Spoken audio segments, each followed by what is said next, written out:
Alright, what's going on everybody? Welcome back to another video here on the channel, and today I want to talk a little bit about Kotaku and Nintendo because there's been a pretty big situation involving the both of them over the last couple days. Also regarding the Zelda Tears of the Kingdom leaks, which honestly are pretty unfortunate, right? The sequel to Breath of the Wild has been heavily anticipated, and about 2 weeks before release there were leaks starting to circulate where apparently people have been getting their hands on physical copies of the game. They've been playing it early, they've been leaking stuff out, and it's been a pretty bad situation for Nintendo. Obviously, this is one of the biggest games that they have released in recent memory. It is a huge sequel to a very well-received game in a pivotal franchise, the Zelda franchise. And of course, Nintendo has been kind of freaking the hell out over these leaks because, well, this is pretty serious for them. And they and Kotaku have gotten into a little bit of a scrap back and forward. And honestly, man, given the history of how Nintendo behaves as a company, it's not often that I want to jump to their defense, right? Their behavior towards their fans for fan projects, over copyright disputes, all kinds of different things have been absolutely fucking absurd. And the way that they've treated their consumers for a long time has always just been the subject of very big discussion, right? I don't think Nintendo is the greatest company on the planet. I enjoy a lot of their projects. I enjoy their products for the most part as well, right? But they, as a corporation, the way that they behave as a business is not always the best. So it is truthfully a rare day that I really want to jump to their defense. But unfortunately, if there's a company out there that behaves in a way that's just way more fucking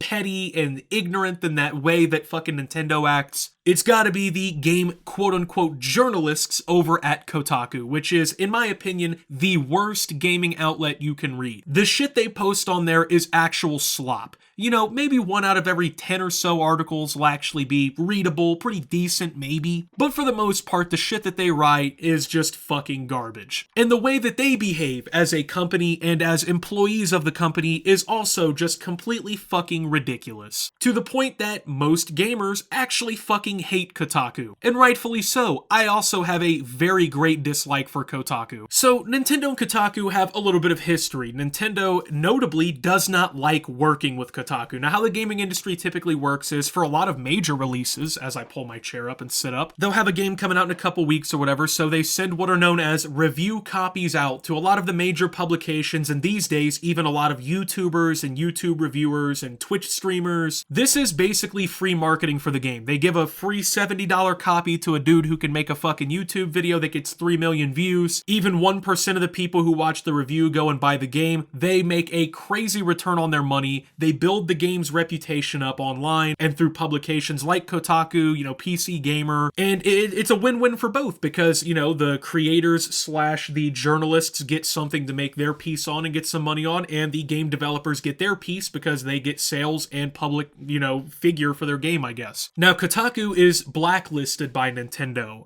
for the most part, meaning that Nintendo does not send them review copies of games. At least at this point, they're refusing to send a copy of Zelda Tears of the Kingdom to Kotaku for an early review. That was kind of like a big point of concern Kotaku seemed pretty pissed off about, right? They were, I guess, really mad that they didn't get selected for a copy to make an early review on. And if obviously, right, they're not going to be one of the publications that gets to do it, right? Because if all their competitors are putting out early reviews and whatnot of the fucking Tears of the Kingdom game and whatever, and Kotaku's not, then they're behind on one of the biggest releases of the year. It definitely has implications. It is definitely some business shit, you know what I mean? It's like a war in business, I guess. But instead of, like, I guess, self-reflecting on the reasons why Nintendo doesn't want to work with Kotaku, which a lot of people have suggested is due to Kotaku's ridiculous, ludicrous coverage of some Nintendo games and shit like that in the past. But for whatever reason, instead of just being like, oh, hey, maybe there's a reason why Nintendo doesn't want to work with us in particular, Kotaku decided to do something that got them fucking completely obliterated by the internet. They published an article in which they detailed a bunch of the information in the Zelda Tears of the Kingdom leaks, basically giving it full coverage, okay?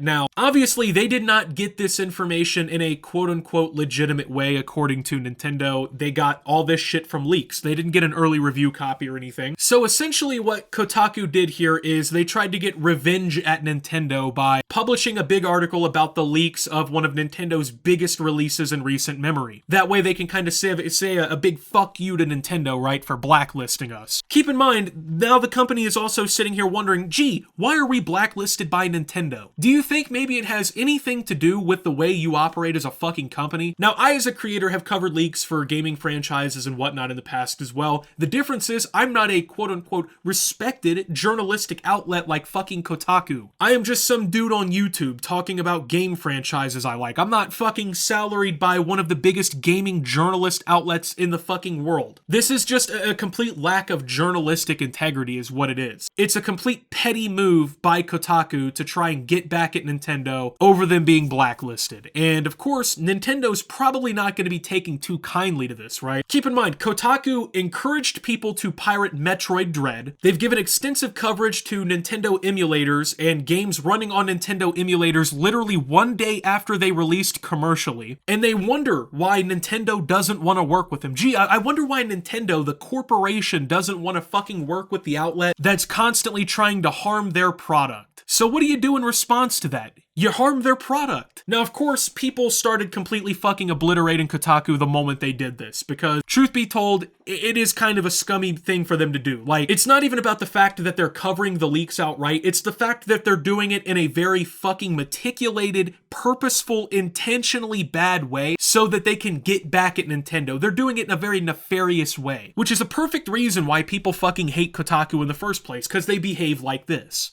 Now, at this point in everything, right, you're probably thinking, gee, Kotaku, they're getting fucking destroyed online by everybody. They just probably have gotten themselves in a big legal fucking problem with Nintendo of America. Is this maybe the time where they sit down together in their fucking bean bags in their little room or whatever, and they're like, hey guys, did we fuck up here?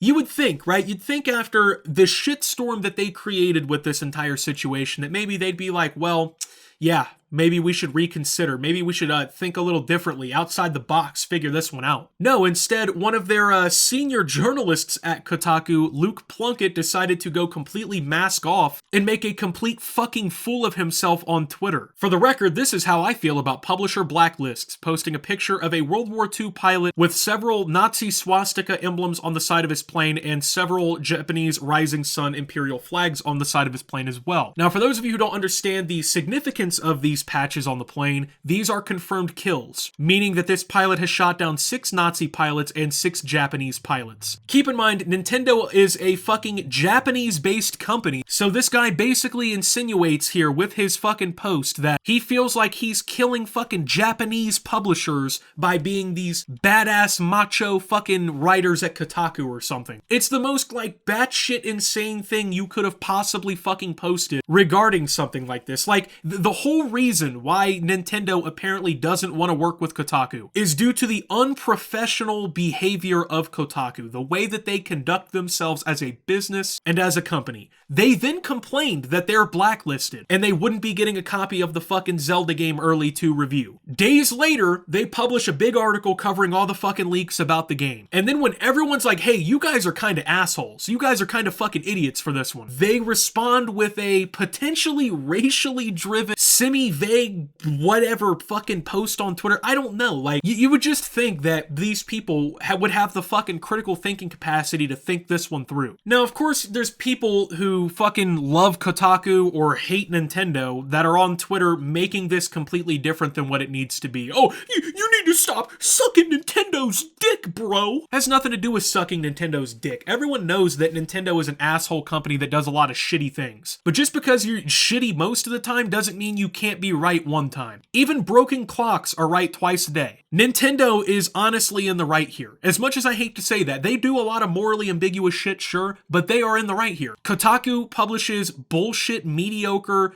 garbage writing about Nintendo's products, encouraging people basically to pirate their products the day after they come out with emulators, and writing about how games DLCs are including a disability slur for social media credit brownie points by fucking weirdos. They wonder why they didn't get special press privilege anymore like all the other big players do. They then proved why Nintendo was right in the first place to not include them in the coverage, and then now people calling them out saying, hey, you guys made your own bed, lie in it, are now bootlicking a corporation. Like, you people need to get a fucking clue. And keep in mind, it's not like Nintendo is the only company in the gaming industry that's fucking blacklisted Kotaku. I mean, for instance, Bethesda, Ubisoft, and now Nintendo are just off the top of the heads. Those are companies that I know have now blacklisted Kotaku. It's not like Nintendo is just the lone warrior here making some rash decision that no one else makes. The gaming industry has increasingly become skeptical of the writing at Kotaku, skeptical of the people running it, and have increasingly decided they don't want to work with them in any capacity. And when you see shit like this, you can't blame them. And then people are like, man, I wonder why Kotaku's fucking dying out. I wonder why Kotaku's dying out. This is the way they behave. They're making enemies in their own industry. They're not liked by most fans who actually fucking have read garbage they've written. It's just completely mind-boggling to me. Like, these people have zero fucking self-awareness. And let's be real here, right? Like, who really needs who in this situation? When you really think about it, who needs who? Does Nintendo need Kotaku to sell millions of copies of their games?